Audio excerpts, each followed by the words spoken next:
Boa noite, caros alunos do ensino médio, primeiro, segundo, terceiros anos, alunos da escola Aquiles Malvese, Potirendaba. Eu estou colocando este vídeo, compartilhando este vídeo com vocês para dar a minha pequena parte, a minha pequena contribuição no processo educacional. Nesses tempos de pandemia, tempos em que estamos trabalhando remotamente, não podemos nos encontrar como antes, mas o conhecimento, o saber tem que seguir o seu curso natural. Então, eu desejo a você aí boas reflexões e que essas reflexões possam ser úteis a você no concurso público, no vestibular. E outra coisa, você citando filósofos, você citando pensadores numa redação, isso faz com que a sua nota de redação aumente muito. Então prestem atenção nos nomes, nos pensadores, porque ao redigir aí algo, uma redação para um concurso, ou até mesmo para um emprego, você citando, você vai mostrar a amplitude de conhecimentos que você tem. Então, dando início ao tema de hoje, primeiro eu vou conceituar a palavra filosofia. A palavra filosofia foi utilizada pela primeira vez pelo filósofo naturalista pré-socrático Pitágoras, que ao ser indagado por um rei de onde lhe vinha tanta sabedoria, Pitágoras respondeu: eu não sou sábio, mas eu sou amigo da sabedoria. Então a palavra filosofia é uma junção de duas palavras gregas, a palavra philo, amigo, e sofia, conhecimento. Então Pitágoras se autodenominou o não sábio, mas aquele que tem amizade com a sabedoria, com o conhecimento. Voltando à questão de Sócrates, Platão e Aristóteles e suas filosofias como reflexão, como base para o cristianismo, Sócrates nasceu em Atenas, na Grécia, que era uma metrópole cultural na época, era filho de um escultor e sua mãe Fenarete era uma parteira. Ele tem uma peculiaridade muito interessante. Além de toda a importância de Sócrates, do pensamento e das reflexões de Sócrates, ele também tem a importância de ter mudado o alvo da reflexão filosófica. Porque os filósofos anteriores a ele davam ênfase, davam foco em procurar refletir sobre a natureza, sobre a physis. Sócrates foi o primeiro a inverter ou a mudar o ponto de questionamento. Ele vai começar a querer compreender o ser humano, o homem. Então, ao ir ao templo dedicado ao deus Apolo em Delfos, ele encontra lá a seguinte frase na entrada do templo: conhece-te a ti mesmo. E essa frase ficou ali marcado, né? Ficou ali na cabeça de Sócrates: conhece-te a ti mesmo. Ele chegou à percepção de que realmente ele não conhecia nada e nós não conhecíamos nada sobre nós, né? Sobre o ser humano. E ainda ele foi consultar o oráculo ali e o oráculo disse para ele que ele era o homem mais sábio que existia na Grécia. E ele não se contentou com essa resposta, porque ele não se achava sábio. Aí o anunciador dessa notícia para ele do templo disse assim: você é sábio porque você reconhece a sua falta de sabedoria, a inteireza da sabedoria. Enquanto muitos que não têm conhecimento se acham sábios. Você tem conhecimento e sabe que esse conhecimento ainda é pouco. Então ele disse aquela famosa frase: sei que nada sei. Então Sócrates, ele criou a partir desse acontecimento no templo, em que o oráculo do templo disse que ele era o homem mais sábio por não se considerar sábio. Sócrates, então, ele começou a questionar o ser humano, o seu semelhante, através de duas técnicas: a ironia, que é a de fazer perguntas contradizentes. Para que ele fazia isso? Para mostrar para as pessoas que elas não eram tão sábias quanto elas imaginavam ser. Então ele ia fazendo perguntas contradizentes até a pessoa não ter mais resposta. E outra técnica, que inspirado na profissão de sua mãe, a parteira, ele usava a maiêutica, que a parteira, a palavra significa parteira.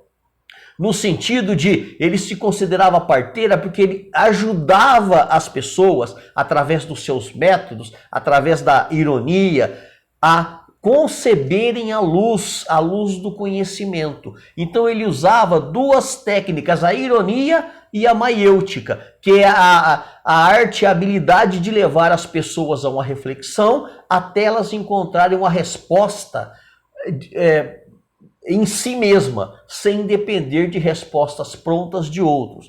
Então sua filosofia era voltada a compreender, a investigar o ser humano. Então essa frase é o que é o homem, né? Sócrates inaugura algo que é muito importante. A essa pergunta, o que é o homem? Ele vai procurar responder. E ele chega à conclusão, depois de muito investigar, de muito refletir, de muito dialogar, ele chega à seguinte conclusão: o homem, ele é a sua psique. Olha só o tamanho da importância, né? O que ele entende por psique? Alma. Então, veja bem, a partir desse momento, o homem já não era apenas um animal, ou seja, um ser que tem somente um corpo. O homem já passa a ter um corpo e uma psique, e uma alma. Ou seja, o corpo é a parte material, é a parte mortal, a parte imperfeita, e a alma é a parte incorruptível, a parte imortal, a parte eterna. Então, a psicologia, né, estuda muito isso e sabe da importância dessa reflexão. Sócrates é o primeiro a chegar à conclusão de que o homem, ele tem uma parte material, que é o corpo, e uma parte imaterial, que é a psique, a alma. Só que a alma para Sócrates não é aquela alma da religião, do cristianismo, é a alma no sentido de intelecto, razão. Essa é eterna. Aproveitando essa dualidade, essa dicotomia corpo e alma, vamos pegar aqui o cristianismo. Tem várias igrejas cristãs que ela é dicotomista. Ela acredita que existe um corpo e uma alma. Outras já vão dizer que o homem é tricotomista. Ele tem um corpo, uma alma e um espírito. Então eles fazem essa diferença, divisão entre alma e espírito, que seriam coisas distintas. Mas Sócrates teria sido o primeiro a chegar à conclusão dicotômica, ou seja, o homem é composto de uma parte material e uma parte imaterial. E isso é uma das bases do cristianismo lá na Idade Média. Então, para ele, existem verdades que são universais. Olha a outra base do cristianismo. Lembrando que Sócrates é anterior a Cristo. Sócrates veio no período anterior a Cristo e ele já dizia que existem verdades que são universais, servem para todos. Então, vamos aqui continuar. Vamos falar um pouquinho sobre Platão, né? Platão também desenvolve a sua filosofia um tanto quanto distinta da filosofia de Sócrates. Ele vai, Platão, né? Após Platão, ele tinha desejo de seguir a carreira política. Mas, após a morte de Sócrates, ele se desiludiu com a política. Por que ele se desiludiu com a política? Porque Sócrates morreu exatamente por perseguição.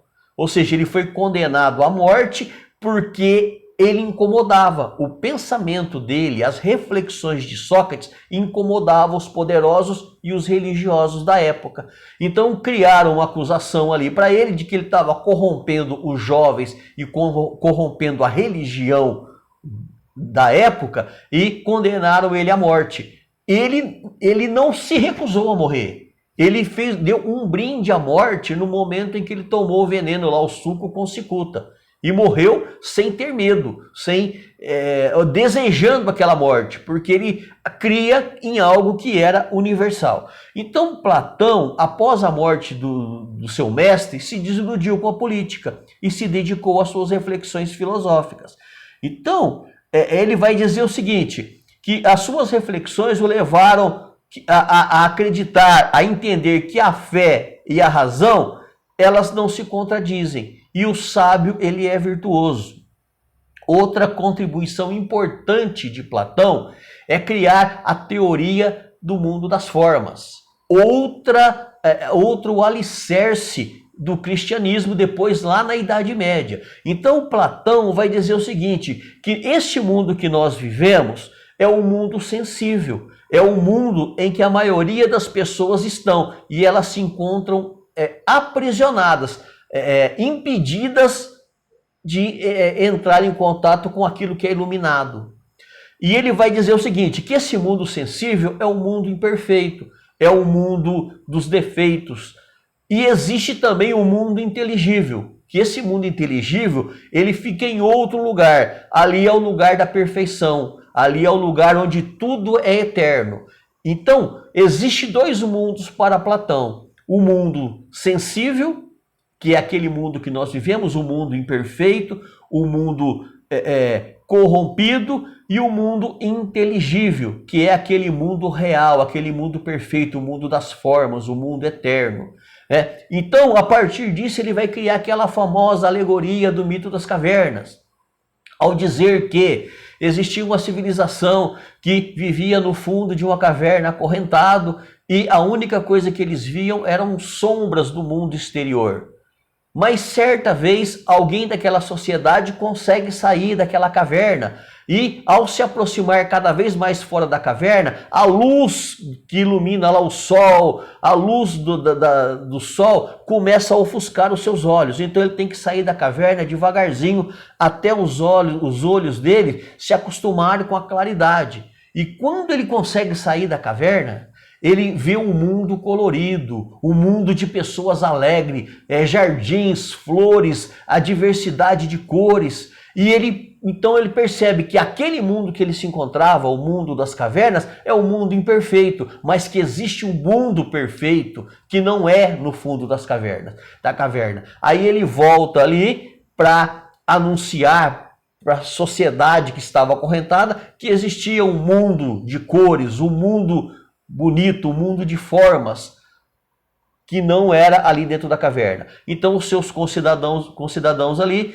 o mataram e entenderam que ele estava louco. Por quê? Quem estava na caverna, a realidade para ele era aquela. Eles não acreditavam que existia algo fora da caverna. Então aí existe uma múltipla possibilidade de interpretar isso. A psicanálise, os psicólogos, enfim, eles trabalham muito com essa questão. Mas isso também é uma questão do cristianismo na Idade Média, que existe um mundo pecador, um mundo imperfeito, e existe um mundo real, um mundo criado por Deus, né? Na Idade Média os pais da igreja passam a usar essa concepção.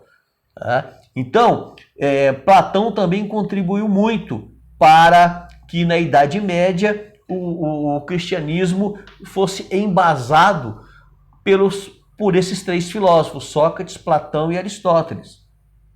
Falando agora um pouquinho sobre Aristóteles, que é de uma família nobre, nasceu em 384 a 322 a.C., Sócrates vai dizer que o homem é um zoé politiqué. O que isso quer dizer? O homem é um animal político, ele faz política por natureza. A política como habilidade de negociar, de administrar. E o homem, mesmo não sabendo que é um animal político, ele faz política. Então a política faz parte da nossa vida, faz parte de todos os processos. Ele foi educador, Aristóteles foi educador, foi professor de Alexandre o Grande, da Macedônia. E ele contradiz Platão. Por quê? Para Platão, enquanto existe um mundo imperfeito e o mundo perfeito, que são dimensões diferentes, Aristóteles vai dizer que não, a verdade é essa que nós temos contato. Então ele vai acreditar, ele vai falar que a verdade em si é essa que nós vivemos, não existe uma outra realidade além dessa. E isso influenciou a filosofia cristã de São Tomás de Aquino, né, na Idade Média. Por quê? Tomás de Aquino ele se apropria do realismo aristotélico para justificar a fé e a razão como não contradizentes. Então eu encerro aqui esse vídeo hoje. Nós demos apenas algumas pinceladas aí, sem muito aprofundamento, mas você que se interesse pelo tema, procure nos livros, procure na internet, faça investigações, não pare de estudar. O conhecimento, ele precisa se expandir e seguir o seu fluxo natural. Eu agradeço a todos e o próximo vídeo eu vou falar com vocês, nós vamos conversar sobre: é possível explicar Deus racionalmente? Até lá, um abraço a todos.